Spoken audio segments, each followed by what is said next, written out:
하나님 아버지 감사합니다. 이 찬양의 가사처럼 우리 모두 주님이 가신 그 십자가의 길 부지런히 따라갈 수 있게 하여 주시옵소서. 괴롭고 힘들 때도 있지만 주님 주신 말씀 붙들고 음성만 듣고 가게 하여 주시옵소서. 이를 위해 이제 주님의 말씀 속으로 깊이 들어가려고 합니다. 성령 하나님, 우리의 마음의 문을 열어주시고 듣게 하여 주셔서 새로운 심령으로 주님 뜻대로 살아가길 결단하는 우리 모두가 되게 하여 주시옵소서. 예수 그리스도의 이름으로 기도하옵나이다. 아멘. 이 시간 서로 축복하겠습니다. 날마다 주님과 동행합시다. 한 번 더 축복하겠습니다. 주님이 원하시는 가치관을 가집시다. 아멘. 오늘은 사순절 첫 번째 주일입니다. 우리 매년 오는 것이지만 늘 새롭게 다가오는 사순절인 것 같습니다. 그래서 사순절이 어떤 의미가 있는지 잠시 설명하며 나아가고자 합니다. 사순절은 우리 그리스도인들이 40일 동안 예수 그리스도의 고난을 준비하는 영적인 여정이며 동시에 이 다가올 부활절을 아주 경건하게 또 준비하는 기간입니다. 따라서 사순절 기간에는 금욕, 또 기도, 또 성경 통독, 또 자선 활동 등을 통해서 예수님의 사랑을 실천함으로써 영적인 성장과 우리 신앙의 깊이를 더해 갑니다. 즉, 이 기간 동안의 목적은 자신을 넘어서는 삶을 살면서 예수님의 사랑과 희생을 실천하는 기간이다라는 것입니다. 그러기에 우리는 이 사순절의 의미와 실천 방법을 깊이 이해하는 것이 가장 우선적으로 중요한 것입니다. 따라서 저는 이러한 사순절 첫 번째 주일의 중요성을 생각하면서 죽으면 많은 열매를 맺느니라 라는 제목으로 말씀을 전하고자 합니다. 설교를 시작하면서 한 이야기를 좀 들려드리고자 합니다. 통나무 집에서 태어나 자란 한 그리스도인이 있었습니다. 그는 35년 동안 다른 곳에서 살다가 어린 시절에 살던 그 통나무 집을 방문하였습니다. 그는 황폐해진 오두막을 향해 걸어 올라가면서 또 어릴 적 개울을 가로지르며 호두 몇 알을 심었던 그런 기억이 문득 났습니다. 냇가에 내려갔을 때 그는 우뚝 솟아서 아름답게 줄지어 서 있는 호두나무들을 발견했습니다. 그 순간 그에게는 문득 또 다른 생각이 났습니다. 다락방 안에 몇 개의 호두를 숨겨놓았던 것이 생각난 것입니다. 그리고 그는 이렇게 생각합니다. 그것들은 어떻게 되었을까? 이렇게 궁금해졌습니다. 그래서 그는 깜깜한 다락방으로 올라가서 그 감춰둔 곳을 살펴보니 정말 거기에는 감춰두었던 호두가 그대로 있었습니다. 여기에는 큰 차이가 있었습니다. 숨겨놓았던 그 호두들은 그저 말라 비틀어지고 먼지가 덮인 것들에 불과했지만 심어두었던 것들은 무성하게 자란 크고 푸른 나무들이 되어 있었던 것입니다.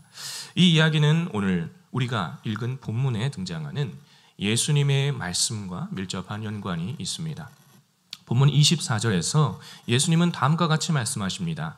내가 진실로 진실로 너희에게 이르노니 한 알의 밀이 땅에 떨어져 죽지 아니하면 한 알 그대로 있고 죽으면 많은 열매를 맺느니라. 아멘. 이 이야기는 우리에게 아주 잘 알려진 말씀입니다. 왜 이렇게 잘 알려져 있을까요? 대단히 중요하기 때문입니다. 정말 중요한 말씀입니다.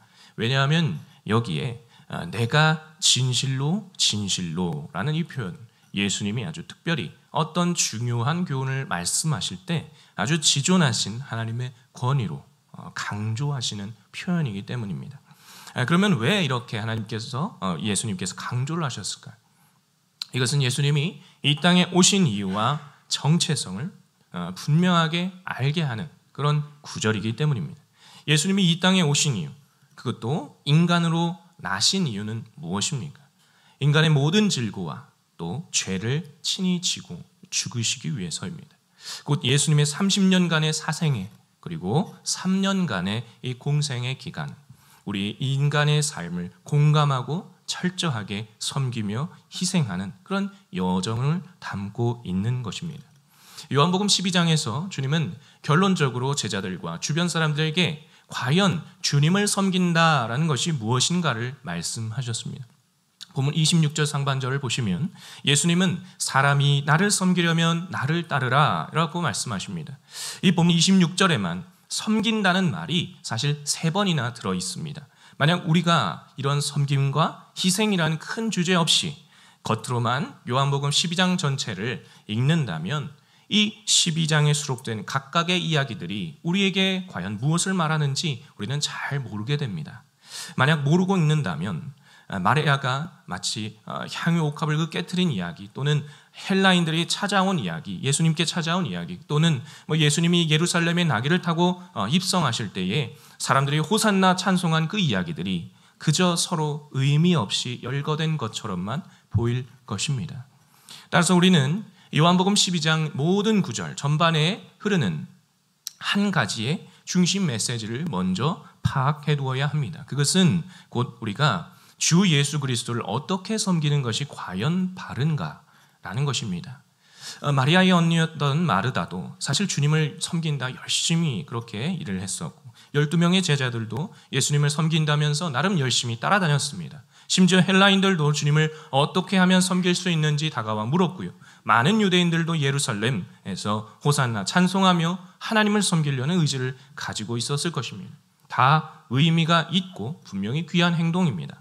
그러나 사실 이런 것들은 외적으로는 드러나는 것들로서 이 신앙인이라면 조금만 마음을 먹으면 사실 모두가 할 수 있는 것입니다. 그러나 예수님은 이런 겉에 드러나 있는 것들보다 일련의 행동, 이 모든 행동, 저 깊이에 있는 중심, 그 내면 우리에게 지금 깊이 묻고 계십니다. 나를 찬양하며 경배하는 너희는 나를 어떻게 섬기고 있느냐?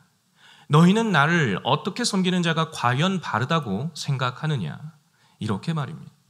따라서 저는 오늘 여러분에게 그 물음에 대한 답으로 3가지 정도를 말씀드리고자 합니다. 첫 번째, 참된 희생으로 열매를 맺는 사람입니다. 본문 24절 말씀 우리 함께 읽어보겠습니다. 내가 진실로 진실로 너희에게 이르노니 한 알의 밀이 땅에 떨어져 죽지 아니하면 한 알 그대로 있고 죽으면 많은 열매를 맺느니라. 아멘. 어떤 사람이 주님을 진정으로 섬기는 사람일까요? 참된 희생을 할 줄 아는 사람입니다. 그리고 이 참된 희생이라는 것은 반드시 결과가 나타납니다. 선한 열매로 나타난다는 것입니다. 본문 24절에 보면 땅에 떨어진 이 밀알은 결코 하찮은 것이 아닙니다. 쓸모가 없어서 내다 버린 것이 아닙니다.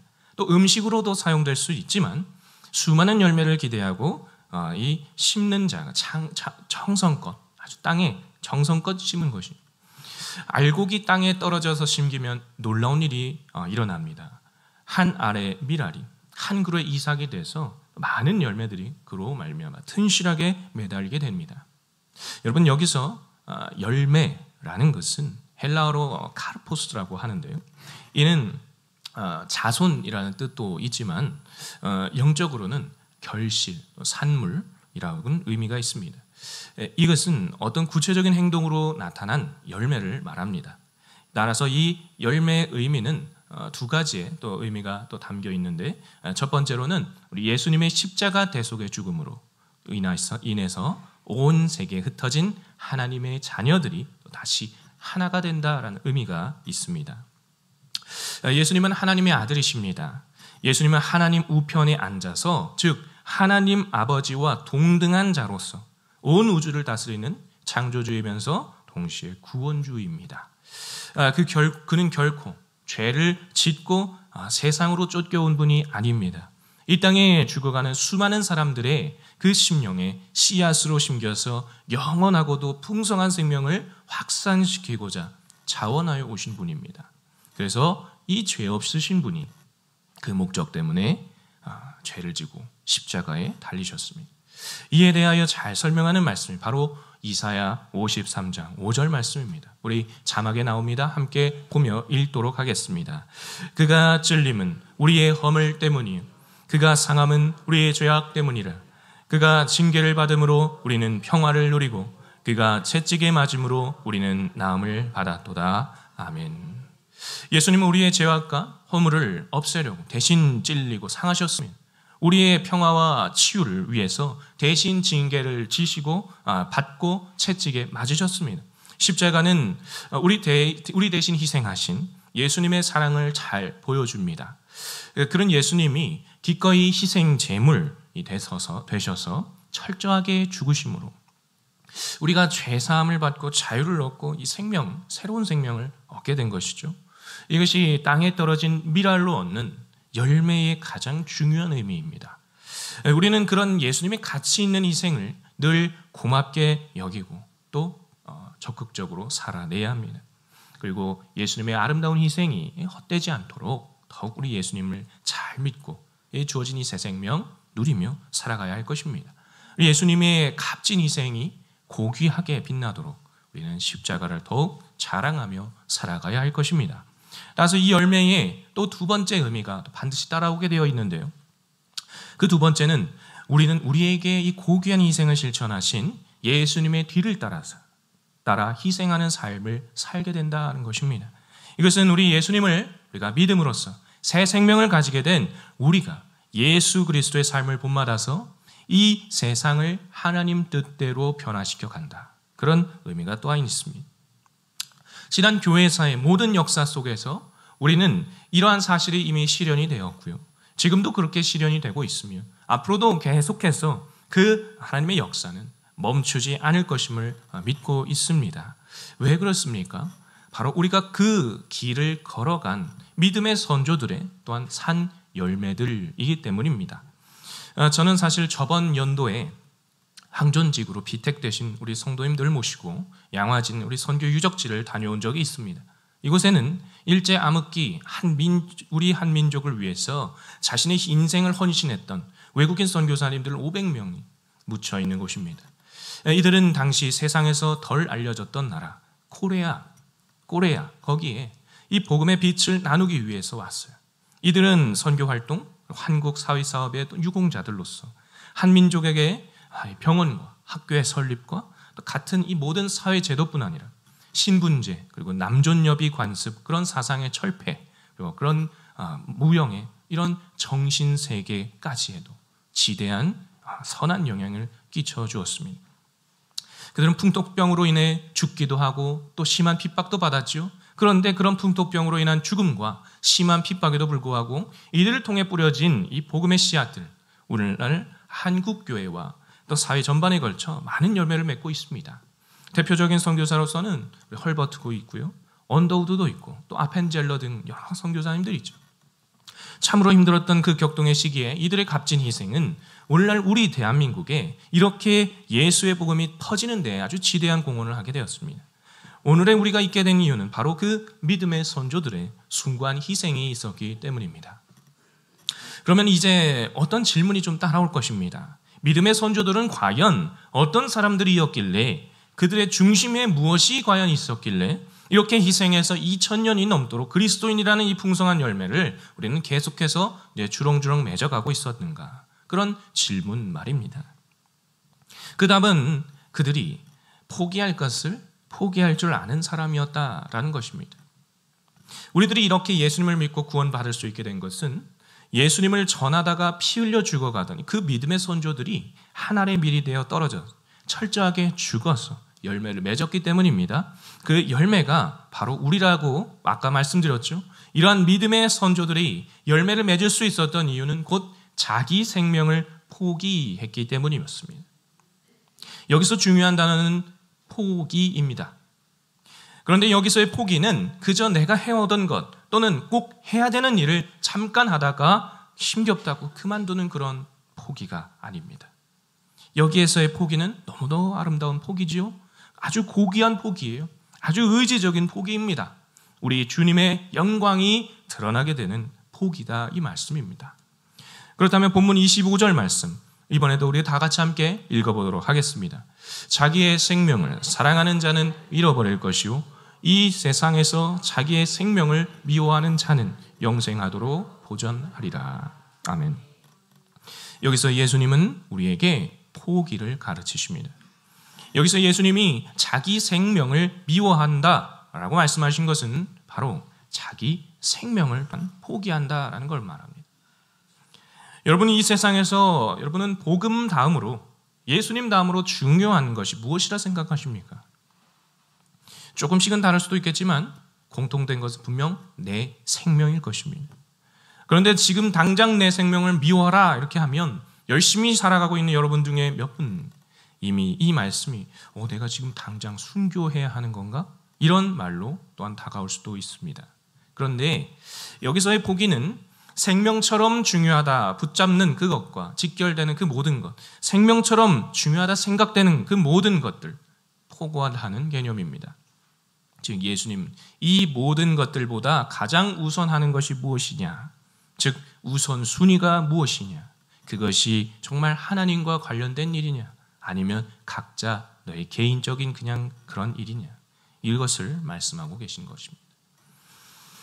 여러분, 기회비용이라는 말 한 번쯤 들어보셨을 겁니다. 이것은 우리 경제생활을 하는 모든 분들에게 매우 중요한 개념입니다. 경제적인 행위에서 선택의 대가로 반드시 지불해야 하는 것이 있는데요, 그것이 바로 기회비용입니다. 누구에게나 일상생활은 선택의 연속입니다. 하나를 선택하면 반드시 하나는 포기해야 합니다. 더 자세히 말하자면 하나를 선택하면 다른 대안들을 선택할 수 있는 기회를 포기해야 한다는 것입니다. 따라서 이런 선택의 비용을 포기한 이 다른 선택에 대한 가치로 측정해서 이것을 기회비용이다라고 부릅니다.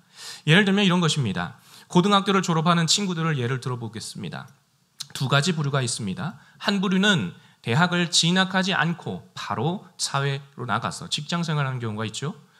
그리고 또 한 부류는 대학을 또 들어가는 경우가 있습니다. 전자는 더 이상의 학비를 들이지 않고 지금부터 돈을 벌어요. 그죠? 직장에 들어갔으니까요. 그런데 후자의 부류는 어마무시한 등록금을 내면서까지 이제 대학을 들어가게 됩니다. 부모님의 또 등이 좀 휘어지는 경우가 있죠. 이 시점에서 기회비용이 발생한 겁니다. 대학을 간 친구들은 직장을 잡은 친구들처럼 일하는 것이 아니라 더 공부를 하려고 빚을 내서라도 대학을 들어가는 걸 선택했다는 거예요. 그래서 고등학교를 졸업하고 또 곧장 일자리를 잡아서 받을 수 있는 이 경제적 이익을 지금 포기한 것입니다. 그 포기한 산물이 기회비용이다라는 겁니다. 이 기회비용에는 반드시 어떤 경제적 손실이 들어간다는 겁니다. 그 반대의 경우도 마찬가지입니다. 대학을 들어가서 고등 지식을 얻어서 또 다른 경제 생활을 하는 걸 포기해서 더 다양한 뭔가를 익힐 기회를 포기한 그것이 20살 직장인의 기회비용이다라는 겁니다. 이런 기회비용이 발생한 건 내가 제일 가치 있게 매기고자 하는, 가치 있다라고 생각하면 매기고자 하는 그 가치관이 우선순위로 적용되었기 때문입니다. 현대를 살아가는 모두에게 우선순위는 자기 생명과 관련된 것들입니다. 모두들 자기 몸을 얼마나 위하는지 모릅니다.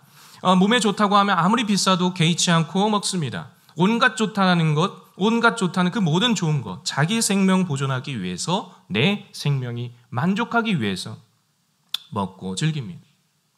이는 내 생명에 대한 집착이 지나칠 정도로 강하기 때문입니다.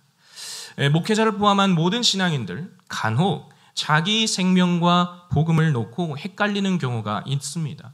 이게 정말 복음을 위해서, 하나님 나라를 위해서, 하나님 영광을 위해서 내가 지금 포기해야 되나? 아니면 포기하지 말아야 되나? 하고 망설일 때가 있다는 겁니다. 이럴수록 우리는 복음 앞에, 십자가 앞에, 말씀 앞에서 정직하게 돌아볼 필요가 있습니다. 따라서 예수님의 복음이라는 이 절대적인 무게추, 이 무게추에 나의 시간, 나의 활동, 나의 마음, 나의 눈길을 한번 직접 달아보십시오.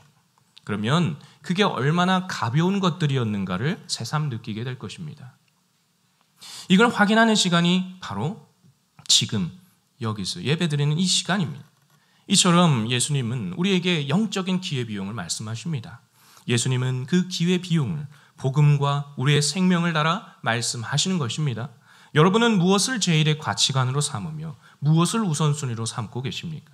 혹시 여러분이 생명처럼 여기는 그 모든 세상적인 것보다 복음이, 말씀이 또는 예배가 또는 섬김이 그저 기회비용으로 남아 구석에 남아서 그렇게 뒹굴고 있지는 않습니까? 간곡히 부탁합니다. 여러분이 생명처럼 여기는 그 모든 세상적인 것보다 예수님의 복음이 기회비용으로 맴돌지 않기를 부탁드립니다. 어떤 것보다도 예수님의 복음이 더 값지다라는 이 사실을 다시금 기억하시기를 부탁드립니다. 예수님은 지금도 우리에게 너무도 값진 이 하늘의 복을 주시려고 기다리고 계십니다. 지금 이 날 말입니다. 그런데 이때마다 그 기회를 번번이 놓치며 살아간다면 이 얼마나 손해겠습니까? 사순절 특별 새벽 부흥에 벌써 4일이 지났습니다. 혹시 아직도 다른 것과 이 기도회를 혹시 저울질하고 계십니까? 혹시 그것이 잠입니까? 여러분, 지금 이 순간부터 우리는 십자가에 집중하시기를 바랍니다. 결단하시길 바랍니다. 그리고 도전하시기를 바랍니다. 목숨을 거는 심정으로 기도해 보지 않고서 하나님 탓, 환경 탓 하지 마시길 바랍니다. 여러분, 지금 시대에 어느 교회가 40일 동안 새벽 기도회를 합니까? 바로 이 질문, 어떤 이들에게는 정말 원망스러운 질문이 될 수 있습니다. 그러나 이것이 주님의 은혜를 사모하는 여러분에게는 정말 귀하고 의미 있는 질문으로 다가오기를 축복합니다. 바로 이 시간은 내가 세상에 무게를 두었던 그 모든 것들, 생명 되신 예수 그리스도 앞에 하나씩 포기하는 시간이다라는 것을 명심하시기를 축복합니다. 사순절 첫째 주일 시작하는 이 시점에서 저는 여러분에게 분명하게 선포합니다. 이 말씀은 그리스도인이라면 누구에게나 주님의 고난을 아주 집중적으로 묵상할 때 가장 먼저, 가장 진지하게, 가장 깊게 묵상하고 참고해야 하는 대단히 중요한 말씀이라는 겁니다. 이것은 다름 아닌 우리 모두가 끔찍하게 생각하는 생명과 관련이 있는 말씀입니다. 생명을 살리는 데에 중요한 말씀입니다. 그것도 단 한 사람의 생명이 아니라 수많은 생명과 관련이 있는 말씀이다라는 겁니다. 아주 작은 미랄이지만 땅에 심겨져 겉을 싸고 있는 이 껍질이 죽어서 썩으면 그 안에 있는 생명의 눈이 밖으로 나와서 싹을 틔우고 크게 자라서 많은 열매를 맺어요. 참으로 경이롭습니다. 그 작은 것이 그렇게 큰 나무가 되죠. 겨자씨도 그렇죠. 그러나 그 안에 생명이 담겨 있는 것이라도 땅에 심기우지 않으면, 껍질이 죽지 않으면 결코 싹을 낼 수도 없고 다 자라서 많은 열매를 맺을 수도 없습니다. 그래서 몇 년이 지나도 그저 한 알 그대로 있게 되는 것입니다. 본문에 등장한 예수님께서 이 말씀하실 때는 이미 주님이 지금 십자가의 길, 죽음의 길 한 발 한 발씩 가고 계셨던 겁니다. 그분은 많은 사람들로 하여금 생명을 얻을 수 있도록 이미 자기 자신을 친히 버리는 길을 가고 계셨습니다. 보십시오. 창조주 하나님이 세상에서 가장 미련한 방식으로 인간의 죄 문제를 해결하고 계십니다. 이 세상 가치관과 기회 비용으로 보면 자기 생명이야말로 지금 본인이 창조한 만물보다 훨씬 더 귀중할 텐데 왜 이렇게 하는 것입니까? 참으로 미련한 일입니다. 그러나 예수님은 하나님의 뜻을 이루고 우리에게 영원한 생명 주시고자 포기하셨어요. 편안함을 포기하셨습니다. 부유함을 포기하셨습니다. 명예를 포기하셨습니다. 심지어 생명까지 포기하셨습니다. 그랬더니 하나님이 모든 이름 위에 그를 높여주셨어요.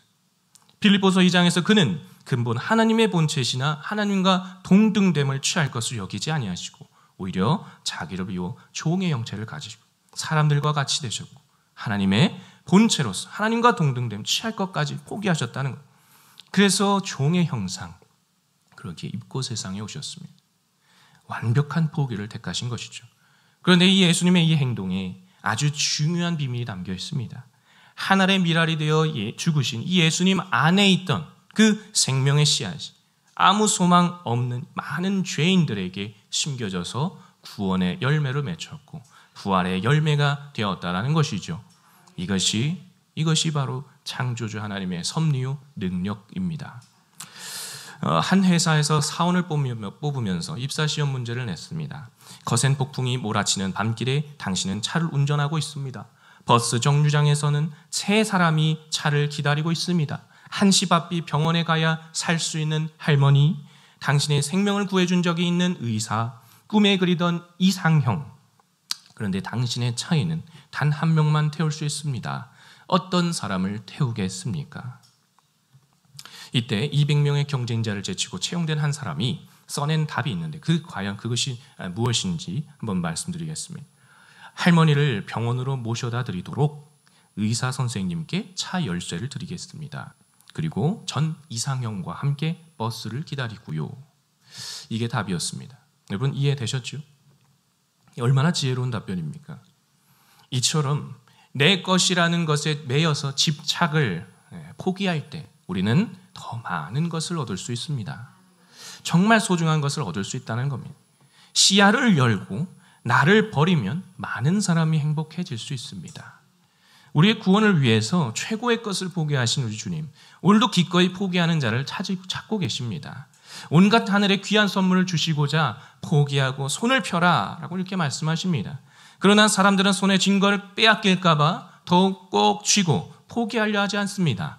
그러나 내 거라고 고집하며 집착하면 반드시 잃어버리고 사라지게 됩니다. 하지만 자기의 것을 기꺼이 포기하는 사람은 다시 찾아서 영원토록 누리게 될 것입니다. 어떤 사람은 돈에 대한 집착이, 어떤 사람은 권력이나 명예나 야망에 대한 그런 집착이 유난히 강합니다. 어떤 사람은 사람에 대한 집착이 강합니다. 그러나 그것이 무엇이든 우리가 이기심의 근거에서 자기 만족을 위한 집착이다라고 한다면 오히려 그것은 우리의 인생을 해치고 말 것입니다. 우리는 다 빼앗길 거란 말입니다. 사랑하는 여러분, 예수님을 본받아 기꺼이 포기할 수 있기를 바랍니다. 심지어 자기 목숨에도 집착하지 않고 주를 위해서 기꺼이 포기할 수 있는 굳건한 믿음을 소유하시기를 바랍니다. 이로써 이 십자가에서 죽으신 예수, 그리고 다시 부활하신 예수를 믿는 모든 자마다 새로운 생명의 열매가 맺히는 겁니다. 우리 예수님은 하나님의 아들이시면 그분 안에만 영원한 생명이 있습니다. 이 사실을 믿으십니까? 아멘이십니다. 믿으신다면 이제 우리는 새 생명을 이미 얻은 자로서 가만히 있을 수는 없습니다. 우리 또한 우리 주님의 발자취를 부지런히 따라갈 수 있어요. 왜냐하면 이 사실을 믿는 우리 모두의 가슴이 지금 뛰기 때문입니다. 그렇다면 마지막으로 살펴봅니다. 세 번째로 예수님과 연합한 사람입니다. 본문 26절 말씀 우리 한 목소리로 함께 읽어봅니다. 사람이 나를 섬기려면 나를 따르라. 나 있는 곳에 나를 섬기는 자도 거기에 있으리니 사람이 나를 섬기면 내 아버지께서 그를 귀히 여기시리라. 아멘. 우리 예수님 자기 목숨을 바쳐 죽기만 하신 게 아니라 그 과정 속에 철저하게 이미 우리를 섬겨주셨어요. 주인이신 하나님께서 우리를 위해서 오셨는데 노예처럼 오셔서 기꺼이 목숨을 바치며 섬기다 죽으신 겁니다. 우리 예수님은 하늘의 밀이 죽음으로 많은 열매를 거두게 되는 이 비전을 이미 바라보며 섬김의 본을 보이셨어요. 그 이유는 서로 행복하게 해주기 위해서였습니다. 그래서 이 서로의 종이 되어 섬겨주는 이 아름다운 세상을 이루기 위해서, 그렇게 하나님 나라를 이뤄가기 위해 그렇게 솔선수범하신 것입니다. 사랑하는 여러분, 하늘의 밀이 땅 속에 들어가면 먼저 자신이 품고 있던 모든 것을 거름으로 내어줘야 됩니다. 생명이 있는 밀의 눈에서 싹이 나오고 흙을 비집고 나오게 하려면 먼저 자신의 몸으로 썩게 그 거름이 되게 해야 됩니다. 자신을 기꺼이 내어주는 이 헌신과 섬김이 따를 때 생명이 탄생하는 것입니다. 스코틀랜드 가정의 표 가운데 우리는 봉사하기 위해 구원받았다라는 말이 있어요. 근데 섬김을 모르는 삶은요, 구원의 감격이 사실 없는 삶입니다. 우리가 구원받은 것은요, 사실 섬기기 위해서입니다. 우리가 고침받은 것은 사실 섬기기 위해서예요. 우리가 은혜와 복을 받은 것은 역시 섬기기 위해서입니다. 섬기는 것은 우리에게 가장 중요한 하나님의 사명이에요. 사랑하는 여러분, 인생은 섬김을 잘 해야 합니다. 잘 섬기는 사람이 잘 사는 사람이에요. 잘 섬기는 사람이 진정 승리하는 사람이에요. 잘 섬기는 사람이 또 행복한 사람이죠. 그런데 여러분, 이 섬김을 제대로 하려면 어떤 것이 가장 먼저 있어야 할까요? 남다른 달란트나 또 은사가 있어야 될까요? 또 열정만 그렇게 있어야 될까요?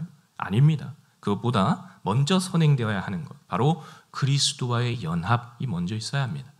즉 섬김에 있어 정말 필요한 것은 섬김의 본을 보이신 주님과 연합하고자 하는 마음입니다. 나의 이기적인 욕망을 죽이는 거죠. 본문 25절 하반절에 이 세상에서 자기의 생명을 미워하는 자, 여기서 내 생명을 미워한다, 이건 나의 이기적인 욕망을 죽이는 걸 말합니다. 그렇다고 나의 정체성과 나의 인격이 사라지는 것입니까? 결코 그것은 아닙니다. 오해하지 않기 위해서 우리 정체성의 근본, 우리가 믿는 하나님의 이 중요한 특징을 말씀을 드립니다. 이건 다른 어떤 종교에서도 결코 찾아볼 수 없는 아주 유일한 특징입니다. 그것이 무엇이냐? 삼위일체 하나님입니다. 즉 성부, 성자, 성령 이 세 위격이 독립적으로 다르게 존재하며 동시에 또 한 분 하나님으로 존재하십니다. 이 신비를 완전한 연합이라고 합니다. 예수님은 이 땅에 오셔서 그 신비를, 그 연합됨을 몸소 보여주셨어요. 곧 철저한 섬김으로 보여주셨다는 겁니다. 그리하여서 하나님 아버지의 뜻을 완전하게 이루셨어요. 여러분, 연합하려면 뭐가 필요합니까? 서로가 서로의 마음을 훤히 알아야지 잘 연합하지 않겠습니까? 그래야 잘 맞는다라고 하잖아요. 예수님이 요한복음 5장 17절에서 내 아버지께서 이제까지 일하시니 나도 일한다 이렇게 말씀하시고요.